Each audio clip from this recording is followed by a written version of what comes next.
என்ன கவுண்டன்னு நினைச்சியா அப்படின்னு சொல்லி ஒரு ஐயங்கார் கேட்ட ஒரு கதையை இப்ப நான் சொல்றேங்க.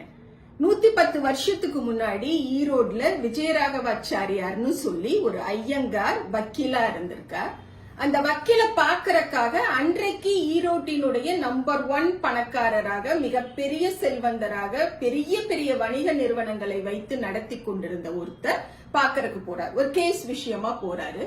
அப்படி போகும் பொழுது தன்னுடைய 10 வயசு பையனையும் கூட கூட்டிட்டு போறார்.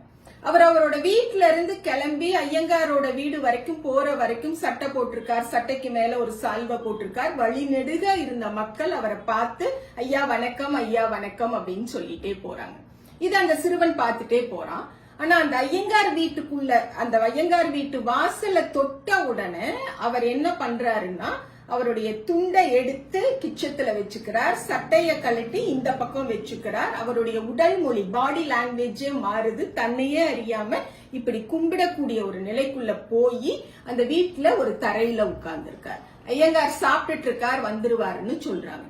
ஐயங்கார் அந்த வரம் பொழுது இவர் வேகமா எழுந்திருச்சு நிக்கிறார். இதையெல்லாம் பார்க்கும் பொழுது அந்த சிறுவனுக்கு மிகப்பெரிய ஒரு குழப்பம். அதுவரையில் தன்னுடைய தந்தைய ஒரு ஹீரோ மாதிரி பார்த்த ஒரு சிறுவன் இங்க ஏன் இப்படி நடக்குதுன்னு சொல்லி குழம்பிக்கிறார்.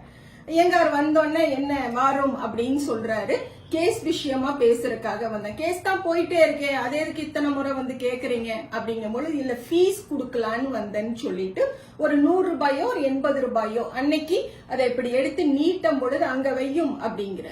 அவரை விட்டு தள்ளி ஒரு தட்டு இருக்கு, அந்த தட்டுல கொண்டு போய் அவர் அந்த பணத்தை வச்ச உடனே அந்த வக்கீலோட உதவியாளர் அங்கிருந்த ஒரு சொம்புல இருந்த தண்ணியை எடுத்து இப்படி தெளிச்சுட்டு அந்த பணத்தை உள்ள எடுத்துட்டு போறார். அதையும் அந்த சிறுவன் பார்க்கறான். இது ஏன் இப்படி இருக்கு அப்படின்னு சொல்லி அந்த சிறுவன் திரும்ப வீட்டுக்கு வரும் வரைக்கும் அதை யோசிச்சுட்டே இருக்கார். அந்த பெரியவர் யாருன்னு பாத்தீங்கன்னா வெங்கடப்ப நாயக்கர் அப்படின்னு சொல்லக்கூடிய தந்தை பெரியார் அவர்களினுடைய தந்தை.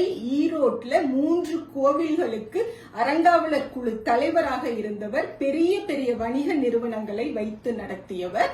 அந்த 10 வயது சிறுவன் தந்தை பெரியார். இந்த கதைய பெரியார் எப்ப சொல்றாருன்னு பாத்தீங்கன்னா 1960ல கொலாநலி குட்டப்பாளையம் அப்படின்னு ஈரோடு பக்கத்துல இருக்கக்கூடிய ஒரு ஊரில் பிறந்து வளர்ந்த ஜஸ்டிஸ் பழனிசாமி அப்படிங்கிறவர் வக்கீலுக்கு படிச்சு உயர்நீதிமன்ற நீதிபதியா ஆயிடுறாருங்க. அவருக்கு ஒரு பாராட்டு விழா நடக்குது. அந்த பாராட்டு விழால தலைமை விருந்தினராக தந்தை பெரியார் அவர்கள் கலந்து கொண்டு இப்படி ஒரு வரலாறு நான் பார்த்துட்டு வந்தேன். அப்போ எங்க அப்பா ஒரு வார்த்தை அந்த நீதிபதியை பார்த்து கேட்பாரு, ஐயா இந்த கேஸ்ல நம்ம ஜெயிச்சிருவோமா அப்படின்னு கேக்குறப்போ அந்த வக்கீல் ஒரு வார்த்தையை சொன்னாரு, என்ன கவுண்டன்னு நினைச்சியா அப்படின்னு கேட்டார். அப்படின்னா கவுண்ட மாதிரி நான் புத்தி இல்லாதவனா, கவுண்ட மாதிரி நான் முட்டாளா, நான் அந்த கேஸ விடுறதுக்குங்கிற அந்த துணி அதுல இருந்தது. ஆனா இனிமே யாரும் கவுண்டரை பார்த்து முட்டாள்னு சொல்ல முடியாது, புத்தி இல்லாதவன்னு சொல்ல முடியாது இல்லையா. அவங்க என்ன சாதியா இருந்தாலும் இனிமே ஜஸ்டிஸ் பழனிசாமிய பார்க்கும் பொழுது மயிலாடு மயிலாடு அப்படின்னு தானே கூப்பிடணும். அதுக்காக தான் எல்லோரையும் படிங்க படிங்க படிங்க அப்படின்னு சொல்றேன் அப்படின்னு சொல்லி பெரியார் அவர்கள் அந்த கூட்டத்துல பேசியிருக்காரு. சோ நாங்க ஆண்ட பரம்பரை, நாங்கெல்லாம் இப்படிதான் இருந்தோம், 200 வருஷமா இப்படிதான் இருந்தோம், 300 வருஷமா இப்படிதான் இருந்தோம், இங்க திராவிட இயக்கம் வந்து எண்ணத்தை மாத்திருச்சு, பெரியார் இங்க எண்ணத்தை செஞ்சு கிழிச்சிட்டாருன்னு சொல்லி வரலாறு அறியாத பதறுகளுக்காக இந்த தகவலை அவருடைய நினைவு நாள்ல மீண்டும் ஒரு முறை நான் ஞாபகப்படுத்துறேன்.